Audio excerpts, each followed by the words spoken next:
Beralih ke informasi lain, pemirsa, di tengah polemik pemilihan Wakil Bupati Muara Enim, akhirnya Ahmad Usmarwi Kafah terpilih menjadi Wakil Bupati Kabupaten Muara Enim 2018-2023. Pemilihan dilakukan oleh DPRD dengan perolehan suara sebanyak 35 dari lawannya Yudhistira Syaputra.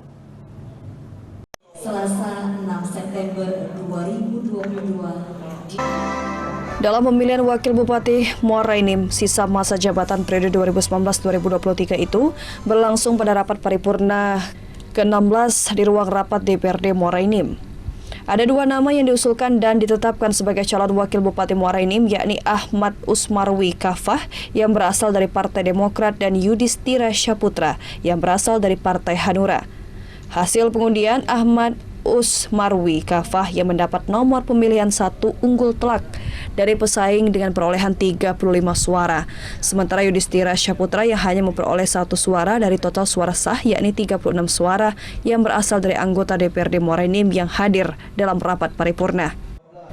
Ketua DPRD Muara Enim, Liono Basuki, mengatakan dari hasil pemilihan ini maka ditetapkan Ahmad Usmarwi Kafah sebagai Wakil Bupati terpilih. DPRD usai membuat berita acara hasil pemilihan akan meneruskannya ke gubernur yang selanjutnya diteruskan lagi ke Mendagri.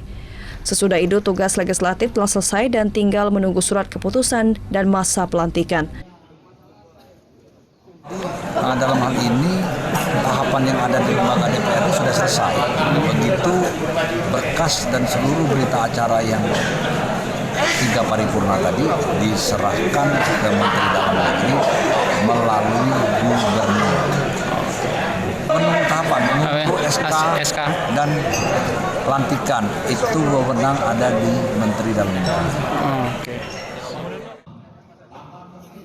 Sementara itu, Wakil Bupati terpilih Ahmad Usmarwi Kafah mengatakan saat ini dirinya bersyukur sudah terpilih sebagai Wakil Bupati. Dirinya merasa mendapatkan kepercayaan besar dari masyarakat Muara Enim untuk melanjutkan program-program yang pro rakyat dari pemimpin terdahulu yang tertunda. Selain itu, Kafah juga merupakan seorang pengacara lulusan Inggris ini saat ini akan mencoba terus membangun hubungan dan komunikasi yang baik dengan para legislatif, karena beliau menganggap hal tersebut merupakan bagian dari proses yang terjadi. Terima kasih. Yang pertama sudah saya katakan tadi, kita harus melanjutkan apa yang ditanamkan oleh Pak Ahmad Yani dan Pak Juwarsa. Beliau sudah bekerja keras untuk menyajikan visi dan misi yang luar biasa baik untuk Kabupaten Muara Enim, sehingga relevansinya adalah tugas saya bagaimana kita percepat apa yang sudah baik kita lanjutkan, apa yang belum baik mari kita perbaiki. Saya kira itu bijaknya. Dari Muara Enim, Edwin Satria, iNews melaporkan.